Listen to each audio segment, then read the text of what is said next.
Facing and participating in reality. Change often begins through three distinct encounters with reality. Each experience carries different lessons and consequences depending on how you respond. The first occurs when you collide with reality through your own choices. The second happens when external forces impose reality on you.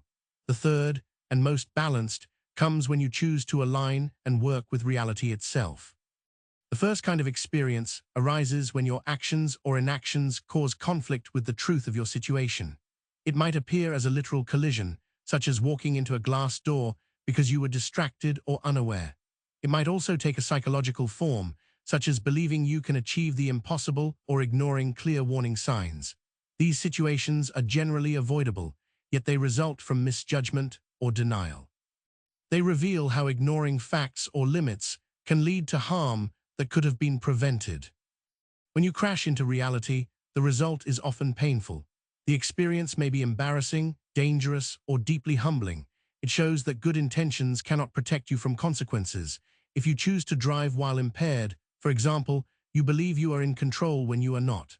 The crash that follows demonstrates the hard boundary between assumption and fact. The lesson is that reality will always assert itself, no matter how much you resist it.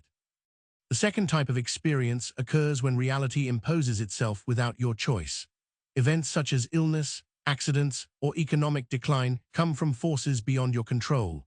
These moments can feel unfair or random, especially when you have acted responsibly, yet they are reminders that control has limits.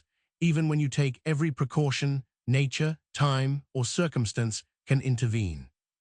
Facing this second scenario requires humility and adaptability. A sudden job loss or an unexpected diagnosis can alter the direction of your life overnight. The challenge lies in accepting that certain outcomes are not preventable. Your test of strength comes not from avoidance but from response. You can choose to collapse under the shock or find new ways to move within the changed conditions. Acceptance in this context does not mean surrender, but acknowledgement of what cannot be changed. While the first two experiences can bring suffering or loss, the third invites you to cooperate with the world as it is. To participate in reality means to recognize its patterns and work with them. This is an active and aware state, not a passive one. It reflects the mindset of someone who understands that life unfolds through complex and often uncontrollable forces, yet sees opportunity within them. Participation in reality resembles harmony with a natural rhythm. Imagine an eagle gliding on unseen air currents or a surfer balancing on a moving wave. Neither the eagle nor the surfer controls the elements, but both understand them well enough to move with grace. In your own life, this might mean recognizing when to act, when to wait, and when to adapt.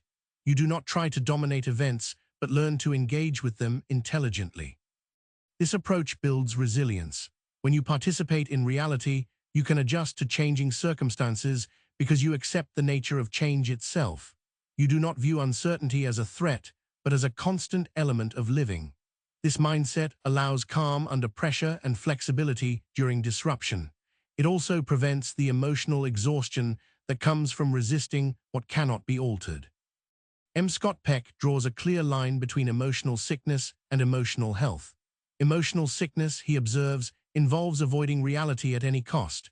It reflects a deep fear of truth and an attachment to illusion. When you are in this state, you may cling to denial, hoping to preserve a sense of comfort or control. You expend energy hiding from facts, which only increases your anxiety and confusion. Emotional health, on the other hand, demands facing reality at any cost. It calls for courage and honesty, even when the truth is painful. When you are emotionally healthy, you understand that growth depends on seeing things as they are. By meeting reality directly, you gain clarity, stability, and purpose. You may still suffer loss or failure, but you avoid the additional pain of self-deception.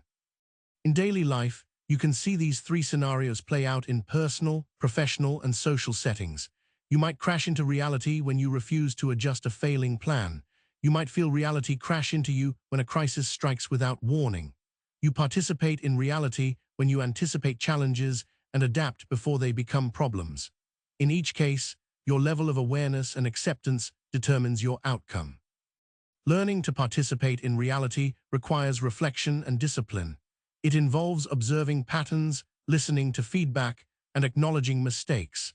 It also depends on a willingness to let go of rigid expectations.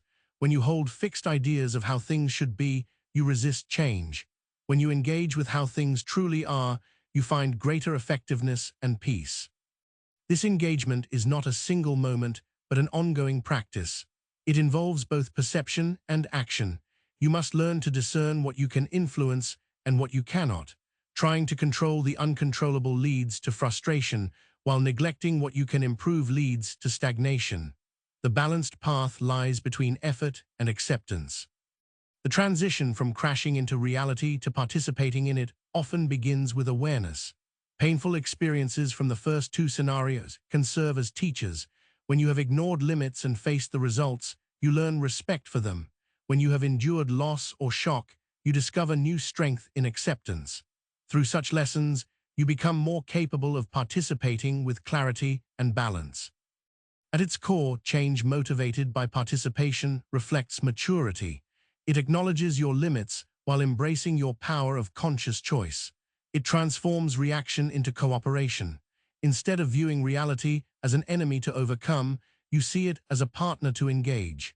This relationship creates both stability and growth. Your relationship with reality determines emotional and practical outcomes. When you deny or resist what is true, you experience confusion and repeated disappointment. When you align with what is true, you experience understanding and progress. The difference lies not in circumstance, but in perception. To live in emotional health, you must cultivate the habit of facing truth consistently. This practice begins in small acts of honesty and extends to major decisions. It shapes how you interpret setbacks, manage expectations, and relate to others. Facing reality builds trust, both within yourself and in your relationships. The three scenarios of change form a path from avoidance to cooperation. Crashing into reality and being struck by it both involve resistance or helplessness. Participating in reality represents conscious harmony. M. Scott Peck's insight highlights that growth requires courage to meet truth without evasion. When you face reality, rather than hide from it, you find both change and freedom. By recognizing the limits of control and the opportunities within them, you learn to act with purpose instead of reaction. Participation in reality leads to steadiness and emotional health, guiding you toward genuine and lasting change.